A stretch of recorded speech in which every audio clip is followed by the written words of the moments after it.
Bonjour à toutes et à tous. Aujourd'hui, on va plonger dans un univers qui me fascine personnellement, celui de ces mondes qui auraient pu exister, de ces réalités alternatives qui ne vivent que dans notre imagination.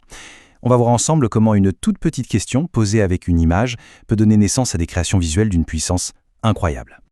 En fait, tout ça, ça commence par un jeu tout simple, un jeu d'imagination qu'on a tous déjà fait. Et ce jeu, il démarre toujours avec la même petite formule magique, 2 mots qui ouvrent toutes les portes. Et si ? Rien qu'avec ça, on peut s'échapper de la réalité et explorer des mondes complètement dingues. Alors, premier test. Prenez juste une petite seconde pour vraiment vous représenter la scène. Mais pas dans un film, non, dans notre quotidien. Imaginez un brontosaure qui passe sa tête par-dessus un immeuble pour grignoter les feuilles d'un arbre, ou un vélociraptor qui traverse au passage piéton juste devant nous. Ça changerait quoi ? L'architecture, nos voitures, notre vie de tous les jours ? Allez, on change complètement de décor. On imagine la tour Eiffel non plus entourée par la foule, mais par des bancs de poissons et des coraux qui brillent. Les grands boulevards parisiens seraient devenus des canyons sous-marins tout calmes. C'est une vision magnifique et en même temps un peu triste, non ? Ça fait penser à une sorte d'Atlantide moderne. Et pour le dernier exemple, on va mélanger le spectaculaire avec le super banal. Imaginez un super-héros qui atterrit en plein milieu de la place du marché ou qui arrête un accident de la route sur le périph'. Est-ce que ce serait rassurant d'avoir quelqu'un comme ça dans les parages ou est-ce que ce serait juste un chaos de plus à gérer au quotidien ? Bon, toutes ces images qu'on vient de se créer dans la tête, ce n'est pas juste un petit jeu sans conséquences. En réalité, il y a un nom pour cette technique créative. C'est une méthode très sérieuse qui consiste à poser ces questions de façon visuelle. Et voilà le nom de cette technique, les uchronies visuelles.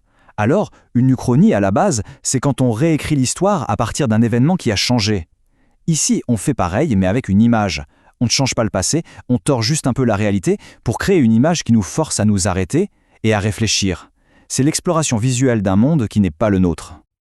Ok, mais alors la vraie question c'est pourquoi ?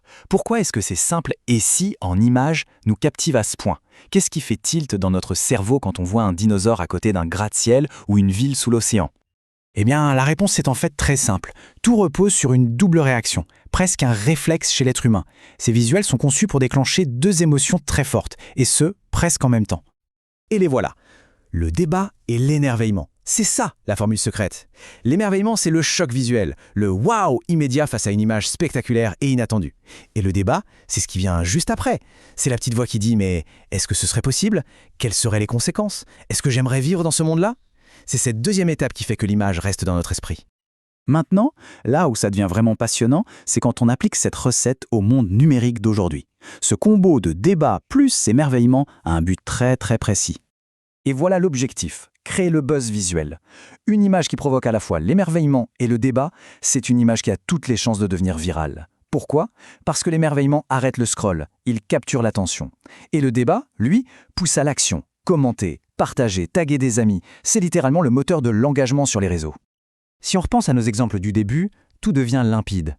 Les dinosaures, émerveillement devant ces créatures géantes, suivi du débat sur comment on pourrait bien cohabiter. Pareil sous l'eau, émerveillement face à cette beauté surréaliste qui lance tout de suite un débat sur l'écologie ou le temps qui passe. Les super-héros, émerveillement face à leur pouvoir, puis débat sur leur place dans notre société. Chacun de ces exemples est une parfaite illustration de cette recette. Vous voyez, le concept des uchronies visuelles, c'est bien plus qu'un simple jeu. C'est une porte ouverte sur la créativité, mais aussi un outil de communication hyper puissant. Alors, la question que j'ai envie de poser pour finir, c'est « et maintenant, quel est votre « et si » ?